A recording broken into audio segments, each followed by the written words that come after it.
Hello everybody, welcome to my YouTube channel, Homoeopathy Super Sessions by Dr. Jarvis. Today I'll be doing H Allen Psora.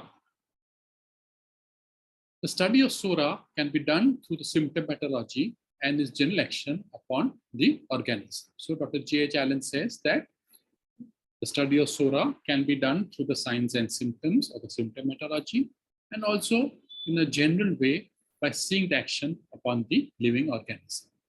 On the general level, the symptoms are very complex and it has invaded nearly all parts of the organism. So we said on the general level, the symptoms are not very, rather they are very complex. Why? Because most of the parts of the body have been invaded, has been invaded by the soric miasm. It is compared to the mighty octopus whose tentacles are so widespread that it covers all the symptoms of Sora on the mental and the physical level. Just like an octopus who has so many tentacles, and these tentacles are so widespread that it will cover up all the symptoms on the mental and physical level of the body. And Dr. Hahnemann compares it to a hydra-headed monster. Dr. H Allen compares it to the octopus. Thus, in order to eradicate Sora, which is so widespread, the power of the law of similar is sufficient to eradicate it.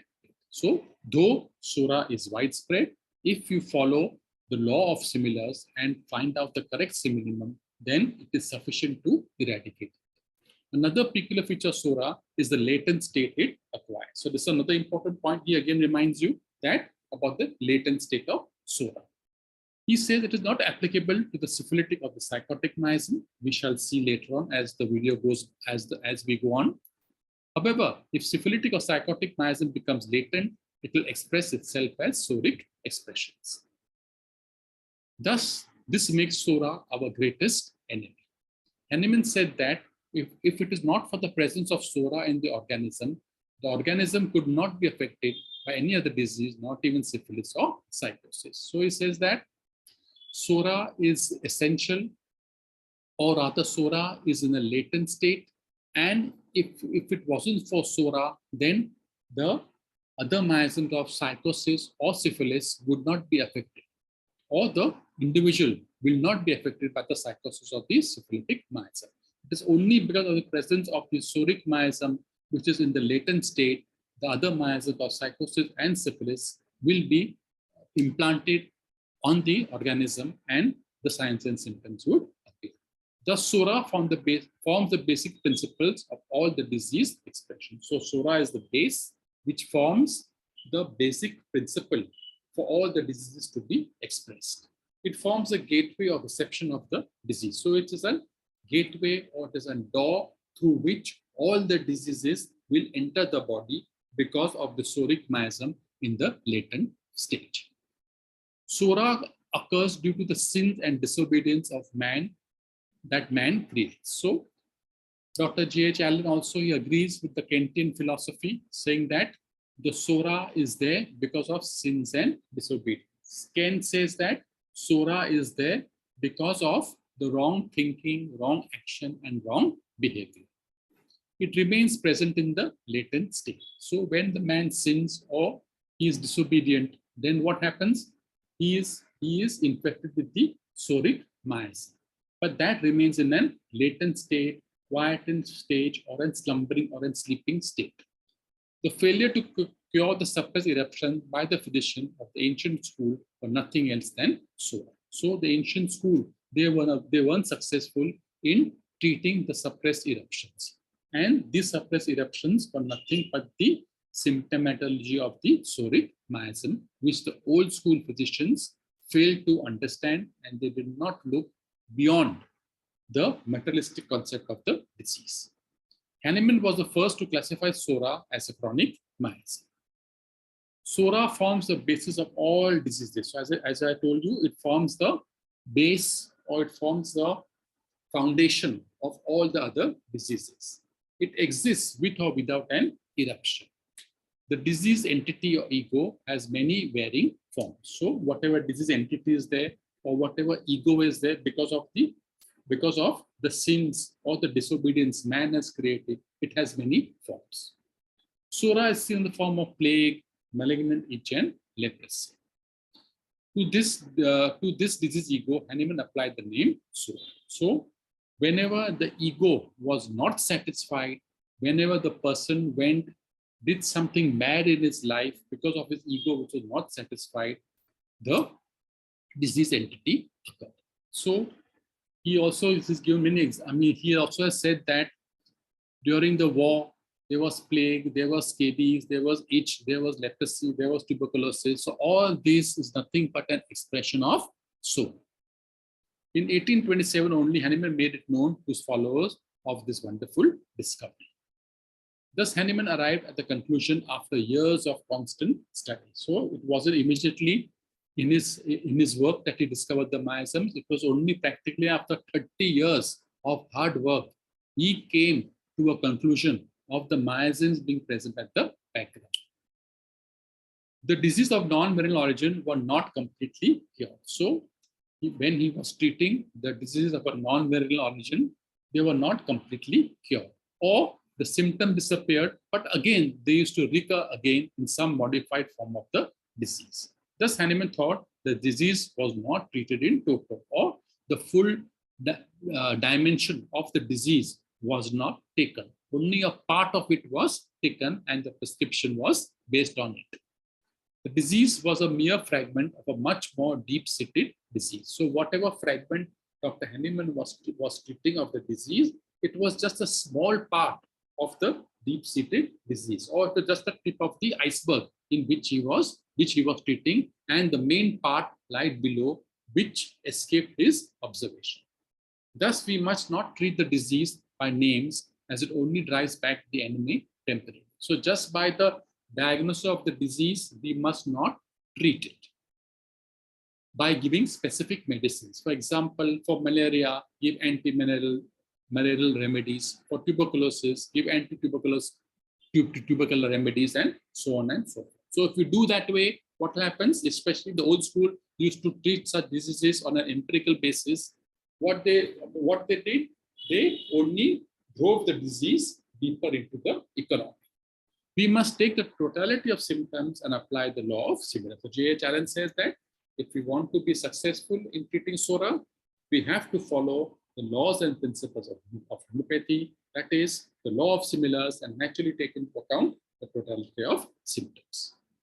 The soric eruptions were driven away from the skin by lotions and ointments. So the old school of treatment used to apply the lotions and ointments, and this used to so-called cure the soric eruptions. Thus, the itch was a simple manifestation of Sora, or in other words, it was a secondary manifestation of Sora. So whatever itch had come up, it was nothing but a secondary manifestation of Sora. The primary manifestation lied internally in the body, and the secondary expressions were thrown out, which was nothing but a secondary manifestation of Sora on some non-important part of the body. The group of secondary ailments that persisted themselves after the suppression of itch was a positive proof of the false treatment taken. So Dr. H Allen says that whatever secondary symptoms were there and which persisted, even though the itch had gone, it was a good proof to show that whatever treatment they had taken, it was wrong or it was false. Hahnemann says that nothing can be suppressed but the chronic miasm, as it is in a perfect bond with the life force. So therefore, Hahnemann says that the chronic miasms can only be suppressed because it is in a perfect bond, or it is in resonance with the life force. That means what? He believes in the dynamic nature of the disease. Our greatest mistake is not studying the disease as a whole. We try to give pathological names to different diseases. As a result, we lose sight of the dynamic nature of the disease. So Dr. H Allen says that the old school was so busy in giving or labeling the pathology with different names, and as a result of which they lost sight of the dynamic nature of the disease. We do not look into the superficial ego, into the spiritual ego. As a result, we are sure to fail. So he said, if we do not look into the spiritual ego, that is the ego which is not being fulfilled, we will not be able to recognize the dynamic nature of the disease. Thus, if we have only considered the dynamic nature of disease as life force maintains itself through the life force. Therefore, it says that we have to consider the dynamic nature of disease. Why? Because of the life force. It manifests through life only. Because of the life force, the person is life.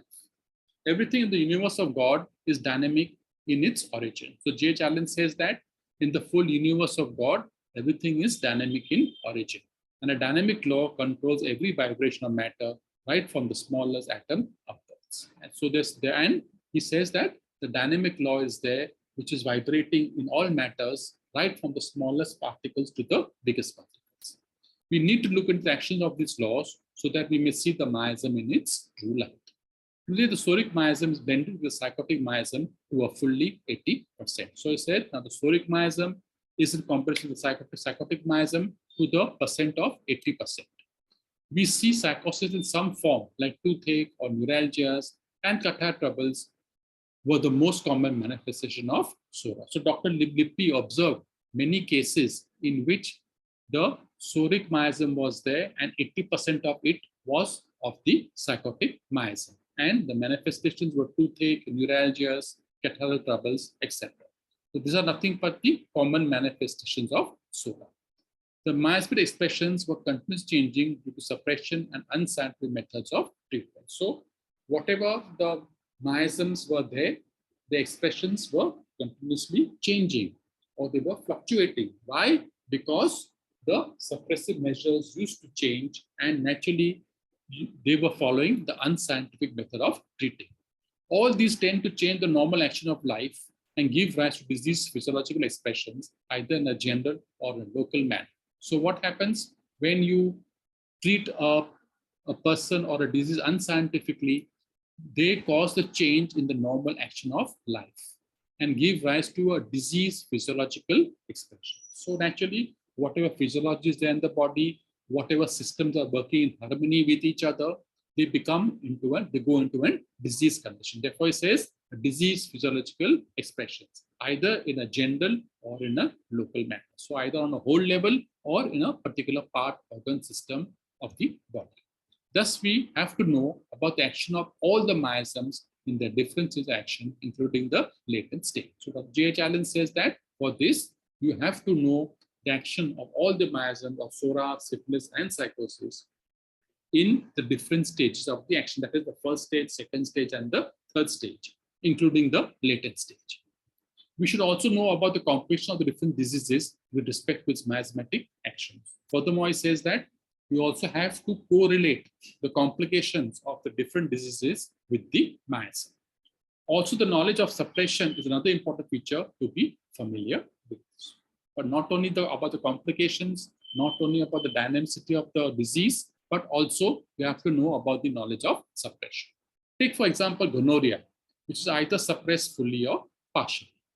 We must study the symptoms of the patient previous to taking treatment and also his present condition. So he says in the case of gonorrhea, which was either suppressed fully or partially, we have to take into consideration the symptoms of the patient, especially before taking the treatment, and also his present condition. That means after taking treatment, what was his present condition? So you have to take the symptoms before the commencement of treatment and during the commencement of the treatment.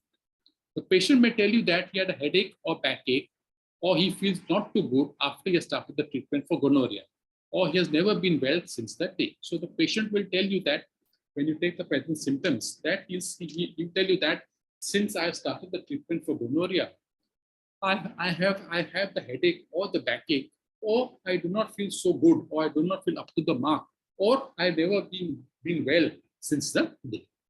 Therefore, the first thing is to restore the suppressed discharge, and the remedy will be based upon the totality of the present symptoms. So what you have to do, you have to restore the suppressed discharge. If you want to cure the patient, you want to relieve of the sufferings, the energy has to be deviated in the form of the suppressed discharge.